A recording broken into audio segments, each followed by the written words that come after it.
This is an Evergreen Media Network production. And now, it's time to put you on the spot with EGM.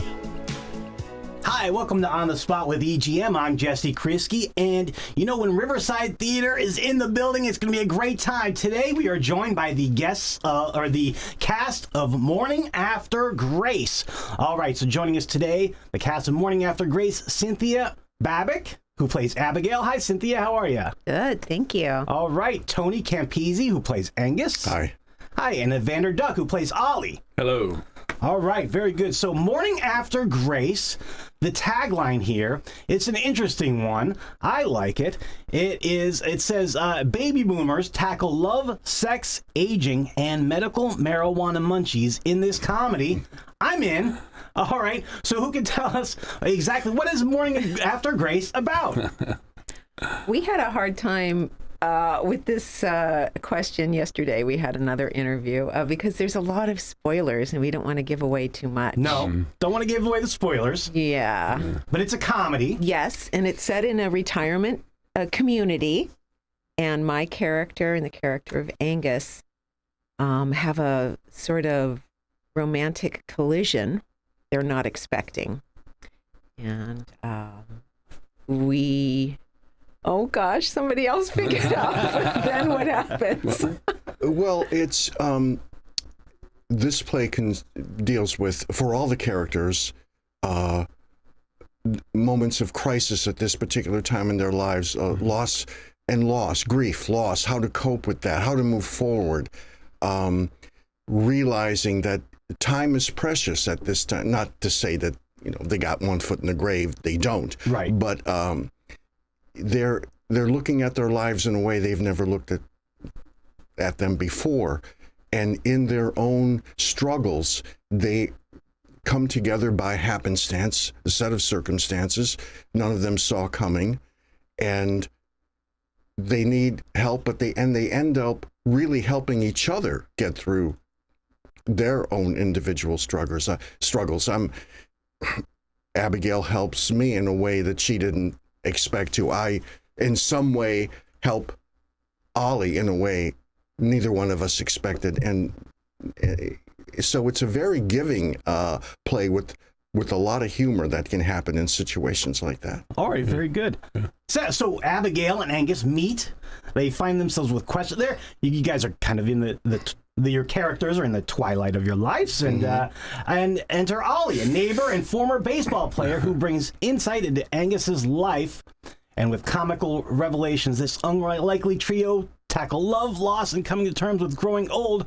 Evander, you play Ollie. I do. How do you come into how does your character arrive in the situation? It's I can't give away too much, but right. He comes in, and that's going to be revealed as we go through the play, why I come in and how I come in. But, you know, as Tony was saying, we really do learn from each other, and we play off of each other in a comic way, but a lot of that comes from a struggle and the pain that all human beings go through in life. And we recognize these things, and we sort of push each other to look a little deeper and to, you know, question ourselves and our thoughts and, you know, why we think the way we think. And, well, is that really what's going on there? I don't know. Maybe not. And, you know, so it's sort of a challenge toward one another with a lot of caring as well, which is really, it's sweet and beautiful, I think. I will say it's a little bit of a spoiler, but I will say that my character knows Ollie, but knows Ollie from a different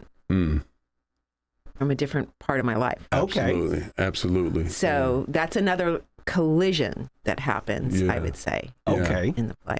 Yeah, right. Abigail is very important for Ollie at this time of his life, and it's an interesting way that she enters and he enters her life. All right, very good, and it's interesting, and it's going to be funny. You're going to laugh here. You're going to have a good time, and it take place in a Florida retirement community. Yes. So a lot of people can relate to that too. A lot of people are here in Florida. Is this y'all's first time here in Vero Beach? Yes. Yeah. Yes. All right. How do you like it so far? Well, it's beautiful. Yeah, it's gorgeous. Riverside Theater is really taking care of us very well. So we're all comfortable, and we get to be in this beautiful area and do what we love to do. Yeah, in such a beautiful place. So it's great. There's a lot of great enthusiasm at Riverside. Right, and everybody's been very welcoming and warm, which is fantastic. Yeah. We gotta love it. Yeah, you gotta love it. This is a great place to be, and Morning After Grace is going to be a very funny show, and it takes place in the Wax-Lax Theater. So if you've never been to the Wax-Lax Theater, this is the intimate, smaller theater within Riverside Theater, and you get to feel like you're part of kind of the show itself. Yeah, right? It's an intimate play. There are some intimate personal things going on with these characters, and so the fact that we're in a small space where the audience will be pretty close to us, I think will make it exciting. I think it's the kind of play that in a bigger space might get lost. Yeah. Okay. Some of the moments. Very good. Yeah. Is the set ready to go?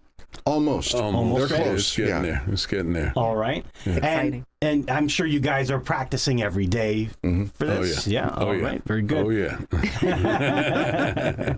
And you're ready to go. You ready to go? January 30th. That's the first. That's the first show of Morning After Grace, and we're all very excited. Cynthia, you're an actor. You're a playwright, a director, deviser. You even create sketch comedy. How does all of that prepare you for the role of Abigail for Morning After Grace? Well, I guess it all feeds into each other. It's really nice, though, when you get a job as an actor and you're not part of the... You don't have to produce it. You don't have to create it. When you get the job and you can act, it's great. It feels like a vacation. You can just use that part of your brain. And to me, it feels... really luxurious to have that focus on one aspect. Very nice. Yeah. How did you get involved with acting? Oh my gosh. I was telling Tony the story because we were both from Cleveland, or from the Cleveland area. Okay. I saw a play when I was in 3rd grade, and I had not been to a play before then. And it had a local celebrity in it from Cleveland TV. So that was like the draw. Yeah.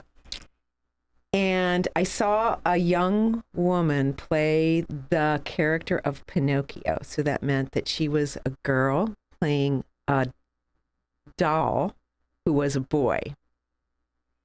And I can remember it like yesterday that I was mesmerized by this actress. Yeah. And that she could be still.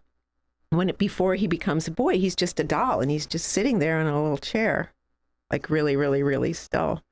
I was mesmerized. And from that point on, I was actually asking my teachers, like, well, when do we get to do a play? And they were like, well, why do you want to do a play? And I was like, well, can't. And they would give me like books and say, okay, well, you can make a play if you want out of that story, and I would do it in my little classrooms. Yeah, there you go, and your writing and acting career began. Yes, it did. For better or for worse. Awesome. Now, Tony, you're from Cleveland, apparently. Yeah. You've been on Broadway, off Broadway. You've been in TV shows, Law and Order, Blue Bloods, Ally McBeal, even Spider-Man 2, and a host of other films. How did you get your start in acting? When I remember real specifically, I was 14 years old, and at that time I came to the realization that although I was good, I was never going to be a major league shortstop. And I had to think about what I was going to do for a living, because I remember at that time thinking someday school is going to be over, no matter if I go to college or not. Yeah. And I'm going to have to work for a living.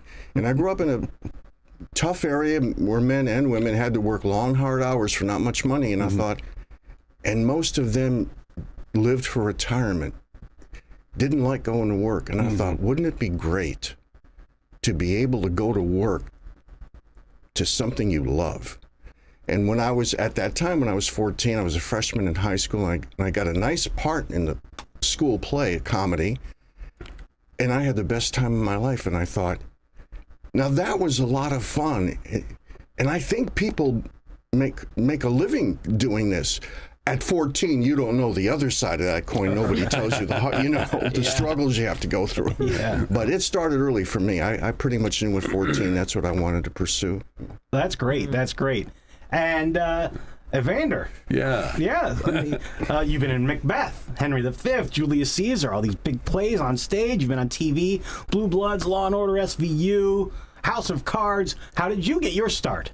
Well, how did I get my start? Man, we have to go back. I actually became interested in becoming an actor when my mother and father took me to a Broadway play, and it was called Hello, Dolly, and it was with an all African-American cast, Cab Calloway, Pearl Bailey, and I saw these people on stage telling these stories and dancing and singing, and I was so moved by that. And I started taking, I'd be in the school plays and I took drama courses, but I ended up following a whole nother career. I don't know if I want to delve into that too much. I'm actually an MD. Oh, wow. Yeah. You didn't know that. Dr. Evander Duck. Yeah. All right. But, so my grandfather was a doc, and I kind of, modeled his life. But he was also a singer. He sang in our church choir, and he used to sing on cruise ships. So I had a lot of artistic influence. But I went on to medical school and did that whole thing. I practiced for 15 years, and then I just decided to jump off the cliff and do what my heart was telling me to do. All right. Yeah. Well, you're following your passion. That's great. Yeah. And it seems like all three of you have done that. You followed your passion, and you're doing what you want to do. And I think that really comes through on the stage with actors, too. And it's going to be a great show. Morning After Grace, January 30th through February 18th. Go to riversidetheater.com for tickets. Is there anything else that we need to say? We really need to pack this house here. Morning After Grace, January 30th through February 18th, Riverside Theater. Is there anything else we need to get to? I think that this plays, it's going to make you laugh. It's going to make you cry. It's going to make you think. It's going to make you talk with your friends when you leave. It's a real great experience. Each character goes through such a wonderful transformation. Yeah. Anything else? Am I forgetting anything? I think that a lot of the audience is going to see this play and see these characters and say, yeah, I know those people. I understand that, It's very relatable. Very relatable. Yeah. Very great. Yeah. You'll relate to it. You'll laugh. It'll warm your heart. It's Morning After Grace, January 30th. At Riverside Theater through February 18th. All right, Cynthia Babak, Tony Campisi, Evander Duck, thank you very much for joining us today. You're welcome. Thank you. All right, thanks for watching. Thanks for listening. This is the Evergreen Media Network. We'll see you next time. Well.